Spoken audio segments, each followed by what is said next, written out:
नमस्कार, आप देख रहे हैं न्यूज़ 24 द बिग एजेंडा में आपका स्वागत है। मैं हूं प्रत्युष खरे। बुलेटिन की शुरुआत करेंगे बीजेपी के एक नेता के बेतुके बोल की खबर के साथ। बीजेपी के राष्ट्रीय किसान मोर्चा के अध्यक्ष ओपी धनखड़ ने दिया है बेहद ही विवादित बयान। जिनकी एक रैली में धनखड़ ने कहा है कि बीजेपी को वोट देने वाले कुंवारों को दुल्हन मिलेगी। धनखड़ के इस बयान पर विवाद हो रहा है और कई नेताओं ने इस बयान पर एतराज भी जाहिर किया है।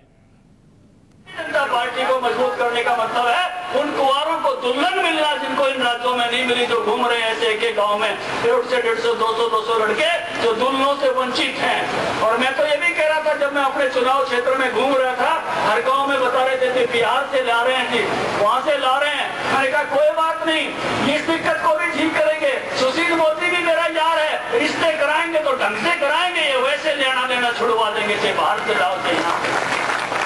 जनता पार्टी को मजबूत करने का मतलब है उन कुंवारों को दुल्हन मिलना जिनको इन राज्यों में नहीं मिली, जो घूम रहे हैं ऐसे एक गांव में 150 से 150, 200 लड़के जो दुल्हनों से वंचित हैं। और मैं तो ये भी कह रहा था जब मैं अपने चुनाव क्षेत्र में घूम रहा था, हर गांव में बता रहे थे बिहार से ला रहे हैं जी, वहां से ला रहे हैं। मैंने कहा कोई बात नहीं, इस दिक्कत को भी ठीक करेंगे। सुशील मोदी भी मेरा यार है, रिश्ते कराएंगे तो ढंग से कराएंगे, ये वैसे लेना देना छुड़वा देंगे से बाहर से लाओ से यहाँ। आपने सुना किस तरीके से ओपी धनखड़ ने यह बयान दिया है जिनकी एक रैली में। ओपी धनखड़ के बयान की सियासी गलियारों में निंदा हो रही है। एनसीपी, सीपीआई और जेडीयू ने बयान की निंदा करते हुए कहा है कि इस तरह के बयान बीजेपी के नेता ही दे सकते हैं। बहुत घटिया बात उन्होंने कही है, ऐसी बात नहीं करनी चाहिए। ठीक है, वैसे शादी कहीं भी हो सकती किसी की, लेकिन ये बात कहना कि लड़कियों की कमी नहीं होने देंगे और बिहार से हम लड़की ले आएंगे, ये मैं समझता हूँ कि भारतीय जनता पार्टी के लोग ही इस तरह की भाषा इस्तेमाल कर सकते हैं। ये बहुत ही घटिया भाषा है और इसके लिए उनको क्षमा मांगना चाहिए। There is a patriarchal mindset and gender equality, giving equal status to our women, treating women with dignity. This continue to remain as issues in India. These need to be addressed. The political parties will have to cultivate, educate their leaders, their cadres on these matters. बहुत आपत्तिजनक है और ये पूरे बिहार का अपमान है और बिहार का ही क्यों, नारी जाति का अपमान है। और इस तरह का माने जहरीला वक्तव्य इन्होंने दिया है, ये इनके खिलाफ नारी उत्पीड़न का मामला दर्ज करके, विद्वेष फैलाने का मामला दर्ज करके इनको फौरन गिरफ्तार होना चाहिए। तो तमाम विपक्षी पार्टियों ने इस बयान की कड़ी निंदा की है और साफ साफ कहा है कि इनके खिलाफ तो कार्रवाई होनी चाहिए। इन्होंने सिर्फ बिहार की लड़कियों और महिलाओं का अपमान नहीं किया, बल्कि पूरी नारी जाति का अपमान किया है। ऐसे में इनके खिलाफ मामला दर्ज कर कार्रवाई होनी चाहिए। और कई नेता तो यह भी कह रहे हैं कि इस तरह के बेतुके और बेशर्म बयान बीजेपी के नेता ही दे सकते हैं। आपको बता दें कि ओपी धनखड़ बीजेपी के राष्ट्रीय किसान मोर्चा के अध्यक्ष हैं। स्टैच्यू ऑफ यूनिटी जो बन रही है, जो कि नरेंद्र मोदी का सपना है, बीजेपी का सपना है, उसमें इनकी अहम जिम्मेदारी है और नरेंद्र मोदी के बेहद करीबी माने जाते हैं ओम प्रकाश धनखड़, और उन्होंने ऐसा शर्मनाक बयान दिया है। और साथ ही उन्होंने यह भी कहा कि लड़कियों की कोई कमी नहीं होने दी जाएगी। सुशील मोदी जो कि बिहार बीजेपी के नेता है, वो मेरा यार है, मैं ढंग से कुंवारों की शादियां करवाऊंगा। आपको बता दें कि हरियाणा में लिंग अनुपात जो है लड़कियों के मुकाबले और लड़कों के मुकाबले लड़कियों का बेहद कम है। इस बात को वो ढंग से भी रख सकते थे, लेकिन जिस तरीके से उन्होंने ये बयान दिया है, बेहद ही शर्मनाक और निंदनीय बयान उन्होंने दिया है, जिसकी चारों तरफ निंदा हो रही है। हालांकि बीजेपी के आला नेता इस पर कुछ भी बोलने को तैयार नहीं है। ओम प्रकाश धनखड़ बीजेपी किसान मोर्चा के अध्यक्ष, प्रधानमंत्री नरेंद्र मोदी के बेहद करीबी माने जाते हैं। स्टैच्यू ऑफ यूनिटी जो कि बीजेपी नरेंद्र मोदी का सपना है, उसमें इनकी अहम जिम्मेदारी है। जहां पर किसानों से उन्होंने कहा था कि आप मुझे थोड़ा थोड़ा लोहा दें और उसी से बनेगा ये बड़ा स्टैच्यू ऑफ यूनिटी, और उसी नेता ने ये शर्मनाक बयान दिया है। जो मैं नहीं मिली, जो घूम रहे हैं ऐसे एक गांव में 150 से 150, 200 लड़के जो दुल्हनों से वंचित हैं। और मैं तो ये भी कह रहा था जब मैं अपने चुनाव क्षेत्र में घूम रहा था, हर गांव में बता रहे थे बिहार से ला रहे हैं जी, वहां से ला रहे हैं। मैंने कहा कोई बात नहीं, इस दिक्कत को भी ठीक करेंगे। सुशील मोदी भी मेरा यार है, रिश्ते कराएंगे तो ढंग से कराएंगे, ये वैसे लेना देना छुड़वा देंगे से बाहर से लाओ से यहाँ। भारतीय जनता पार्टी पार्टी को मजबूत करने का मतलब है उन कुंवारों को दुल्हन मिलना जिनको इन राज्यों में नहीं मिली, जो घूम रहे हैं ऐसे एक एक गाँव में 150 से 150, 200 लड़के जो दुल्हनों से वंचित हैं। और मैं तो हमारे साथ इस वक्त हमारे संवाददाता अमित कुमार इस वक्त जुड़ चुके हैं। अमित, क्या बीजेपी का कोई भी आला नेता इस पर कुछ बोलने को तैयार है? देखिए, निश्चित तौर पर जिस तरह का बयान है काफी शर्मनाक बयान है। और वहां पर हरियाणा में एक समस्या है, इसमें कोई दो राय नहीं कि वहां पर जो सेक्स रेशियो है वो बहुत कम है। 1000 पर बहुत महिलाओं की जो तादाद है वो 700 साढ़े 700 के करीब है। लेकिन वहां पर बहुत गांव में ऐसी हालत हो गई कि वहां पे शादी नहीं होती है युवाओं की। लेकिन इसका मतलब ये नहीं कि इस तरह का जो बयान दिया है, हालांकि बीजेपी कुछ नेताओं से मेरी बात हुई, उन्होंने कहा कि वो हंस के टाल गए कि ये निश्चित तौर पर शर्मनाक है, लेकिन इस पे कहें तो क्या कहें। क्योंकि जिस तरह का बयान है, एक युवा के नाम पे भले ही आप शादी की बात करें, लेकिन अपने आप में बहुत ही खराब आप कह सकते हैं कि राजनीति में इस तरह के बयान का कोई जगह नहीं है। लेकिन अब इस पर यहाँ पर सवाल ये खड़ा होता है, प्रधानमंत्री नरेंद्र मोदी ने कहा था संसद में, आपको याद होगा अपने भाषण में उन्होंने कहा था कि संवेदनशील होना चाहिए नेताओं को और ऐसा कोई भी बयान नहीं देना चाहिए, खास तौर पर नारियों को लेकर, महिलाओं को लेकर, लड़कियों को लेकर। लेकिन बीजेपी के नेता ये कर क्या रहे हैं? देखिए, नरेंद्र मोदी के बात का असर बहुत जगहों पर हो रहा है, लेकिन कुछ जगह ऐसे अभी भी है। अब हरियाणा में चुनाव होने वाले हैं, तो निश्चित तौर पर नरेंद्र मोदी एक as a prime minister, as a party leader के रूप में जो कह रहे हैं उसका असर भले कुछ जगह हो, लेकिन मुझे लगता है कि आने वाले समय महाराष्ट्र हो चाहे हरियाणा हो, इन जगहों पे जहां पर चुनाव हो वहां पर वो सीमा लांग रहे हैं। और मुझे लगता है कि बड़े धनखड़ को नरेंद्र मोदी का बेहद करीबी माना जाता है। स्टैच्यू ऑफ यूनिटी जो बन रही है इसमें इनकी अहम जिम्मेदारी है। क्या इनके खिलाफ कोई कार्रवाई होगी या फिर पार्टी इनको कारण बताओ नोटिस देगी? क्या कोई कार्रवाई करेगी पार्टी इन पर?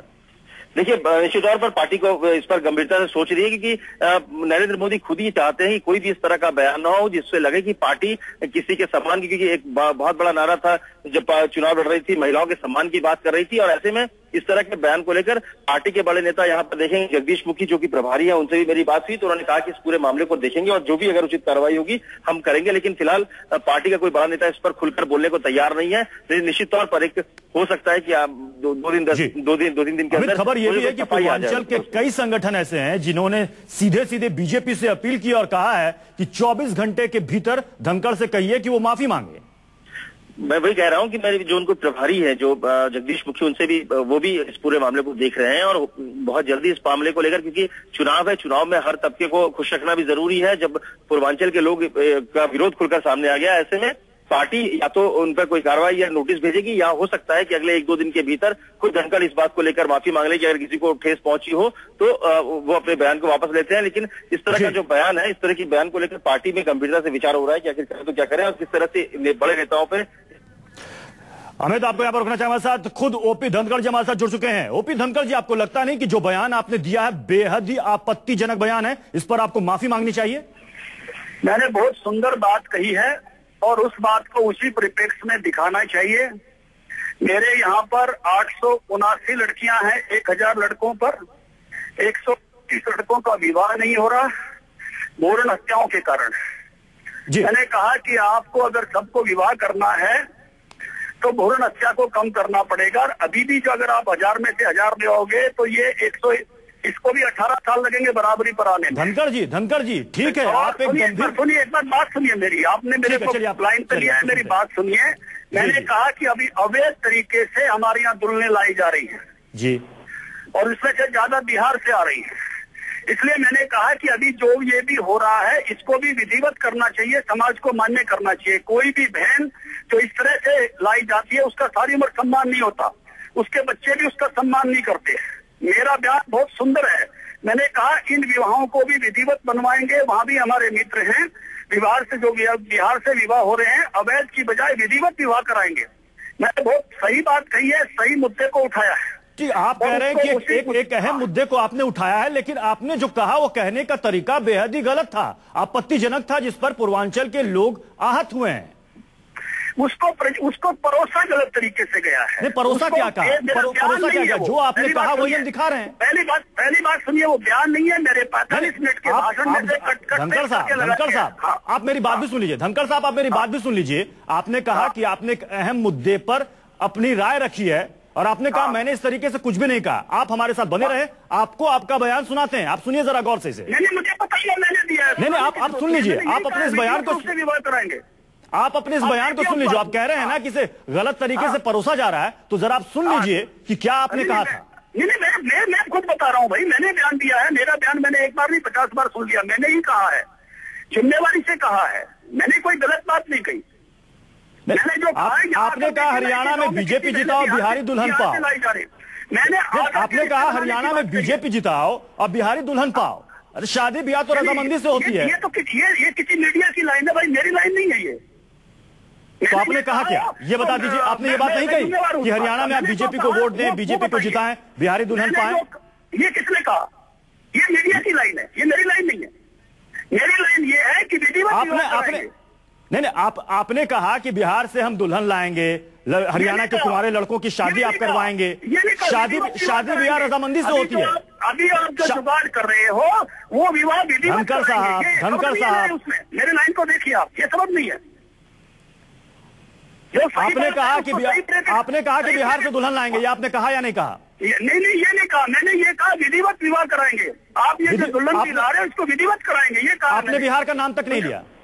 मैंने कहा बिहार का नाम लिया ना, बिहार से ज्यादा आ रही है। आप सर्वे करिए ना, एक गांव में 10-10 लड़कियां आई हुई है भैया, परचेज होकर।